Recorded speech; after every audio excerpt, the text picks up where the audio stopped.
यह है आंध्र प्रदेश, जो भारत के सबसे बड़े राज्यों में से एक है। यहाँ 5 करोड़ से ज्यादा लोग रहते हैं। इस राज्य में 2 बड़ी नदियां बहती हैं और खेतीबाड़ी भी बहुत जोरों पर होती है। लेकिन यहाँ 2 बड़ी समस्याएं भी हैं। कभी जबरदस्त बाढ़ आती है तो कभी भयंकर सूखा पड़ता है। पिछले 100 साल से सरकार और इंजीनियर इस मुश्किल को हल करने की कोशिश कर रहे हैं। उन्होंने एक बहुत बड़ा प्रोजेक्ट शुरू किया जो बाढ़ वाले इलाकों का पानी उन जगहों तक पहुंचाएगा जहां पानी की कमी है। इस योजना में एक बड़ा बांध, बिजली बनाने का प्लांट और लंबी लंबी नहरें शामिल हैं। यह प्लान द्वितीय विश्व युद्ध के समय बना था और अब इसे पूरा करने की पूरी कोशिश हो रही है। लेकिन रास्ते में कई मुश्किलें आईं।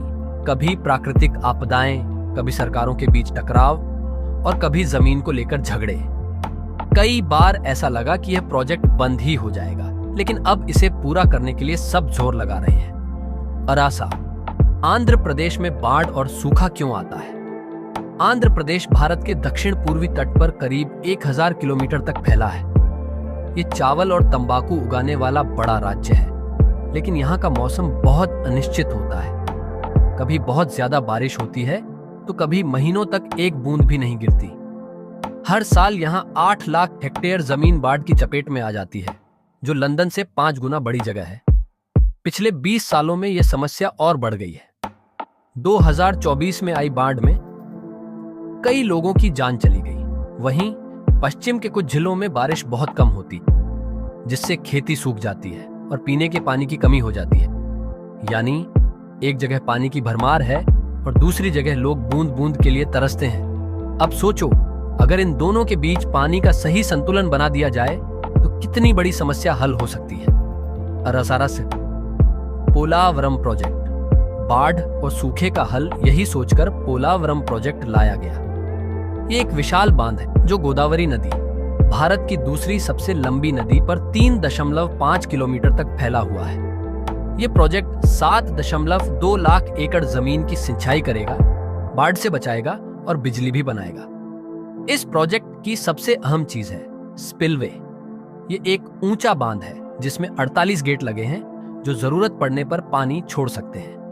ये इतना मजबूत बनाया गया है कि 1000 साल में आने वाली सबसे भयंकर बाढ़ भी इसे नुकसान नहीं पहुंचा सकती। इसकी पानी छोड़ने की क्षमता 50 लाख क्यूसेक है, जो इसे दुनिया का सबसे बड़ा स्पिलवे बनाती है।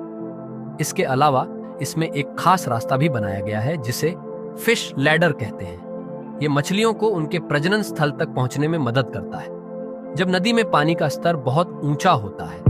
अराक्षस सोनो बांध और नहरें बांध बनने से पहले नदी के किनारे एक बड़ा गड्ढा खोदा गया, जिससे पानी की धारा को सही तरीके से मोड़ा जा सके। इसके साथ ही एक खास दीवार, डायफ्राम वॉल बनाई गई ताकि बांध मजबूत रहे और पानी रिसकर बाहर ना आए। लेकिन 2019 की बाढ़ ने इसे बुरी तरह तोड़ दिया, जिसके कारण सरकार को इसे दोबारा बनवाना पड़ा।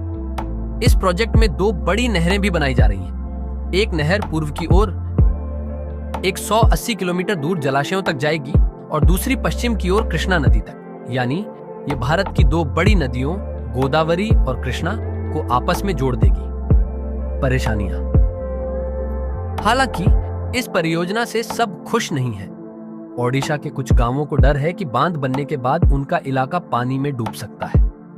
सरकार ने इसका हल निकालने के लिए अतिरिक्त बांध बनाने और मुआवजा देने की पेशकश की है, लेकिन अभी तक समझौता नहीं हुआ है। इसके अलावा इस प्रोजेक्ट को बनने में बहुत देर हो गई। इसका विचार सबसे पहले 1940 के दशक में आया था, लेकिन 1980 में इसकी नींव रखी गई और 2004 में काम शुरू हुआ। सबसे बड़ी चुनौती थी जमीन अधिग्रहण। 2 लाख से ज्यादा लोगों को अपने घर छोड़ने पड़े, जिनमें से आधे आदिवासी समुदाय से थे। इन्हें दूसरी जगह बसाने में सरकार को बहुत मेहनत करनी पड़ी। राजनीतिक बदलावों ने भी प्रोजेक्ट को धीमा कर दिया।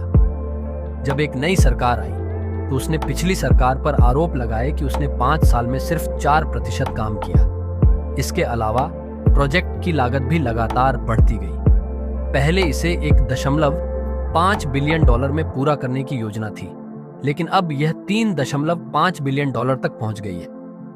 अब सरकार पर बहुत दबाव है कि इस प्रोजेक्ट को जल्द से जल्द पूरा किया जाए।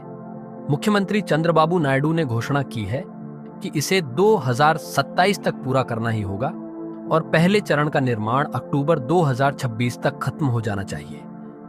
जब यह प्रोजेक्ट पूरा हो जाएगा और पहली बार बाढ़ और सूखे का सामना करेगा, तभी पता चलेगा कि यह वाकई में सफल हुआ या नहीं। लेकिन अगर यह योजना अपने उद्देश्य में कामयाब रही तो यह आंध्र प्रदेश के लिए एक ऐतिहासिक उपलब्धि होगी जो लाखों लोगों की जिंदगी बदल सकती है।